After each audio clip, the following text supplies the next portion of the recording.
have food near where you live, there's no food miles, it's fresh, it's as healthy as you can get it. It just makes real sense to me.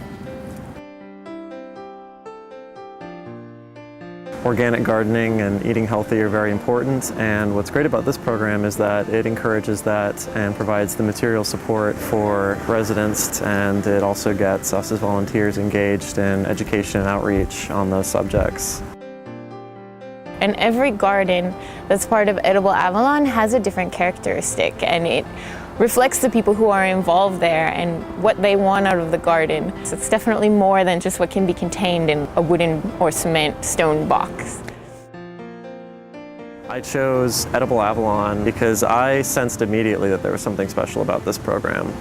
The way that Edible Avalon connects volunteers with community members and the intrinsic value that comes out of this program. A site coordinator goes into an Avalon community and connects with the other residents and supports them in growing their own organic food right in the garden in front of their homes, and also informs them about community events, educational events related to organic gardening and nutrition. It is a great way to forge a personal relationship with these residents. That's the real value for me. That happens every single day.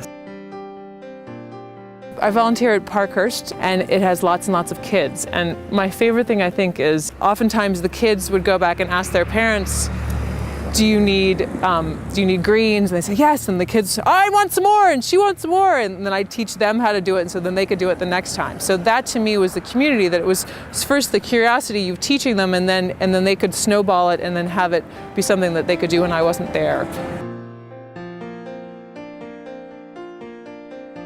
I'm Ron Campbell. I live and work over here in Arbor. This is our little community in which we invite all to come and check out and see what's really going on. We have little gardens for the young folks and the people who want to start getting into gardens, and also for other people who want to get things together to a point where they want to start learning how to grow stuff. It's a chance really to be able to see what you can do.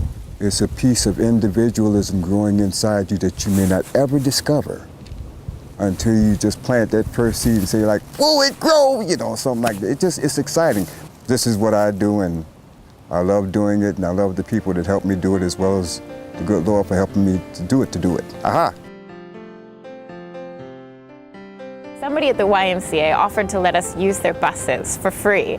And so we were able to take a group of kids and their parents or guardians out to Tantray Farm so that they can see how people are growing organically in the community, that this is something that you can do on a large scale as a job, as a business, and make money off of and support yourself. They could see, it was an edible tour, so they were able to taste foods as they saw new foods. There were goats and chickens and beehives. It was a really good experience for them, and they all had a really good time. We all come from a range of experiences. We have site coordinators who come out and they have no gardening experience whatsoever. And it's a great way to learn from the residents who may have been farmers in the past. They might have loads of experience and they're willing to share it with you. Edible Avalon can't be contained by just a garden. It put roots out into the community. It touches the people who live there, and it touches the people who live next door, and it touches the people who drive by and see the gardens every day. It is a lot more than just gardening.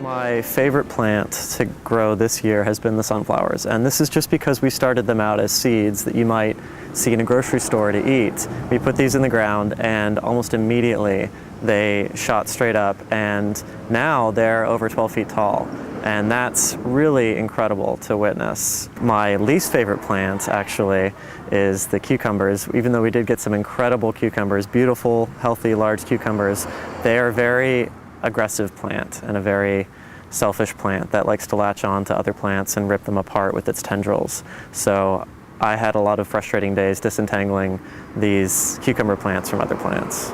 But in terms of kind of bang for your buck, I didn't realize you could eat broccoli leaves. So once you harvest the broccoli head, you can cook the broccoli leaves just like any other green, charred, Swiss, kale, anything like that.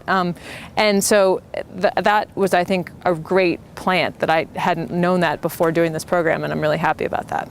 Well, one of my favorite plants from Parkhurst was borage, and it's not because borage is my favorite plant, although it's a really good beneficial plant for the other plants around it, but it's because one of the girls who was growing the borage just really loved it, and we kind of ate it together. We talked about the texture, and she loved the purple flowers, and so it was really cool that she might not, hopefully she knows what a cucumber is, but before she could identify any other plant, she knew what borage was, which is really unique and special.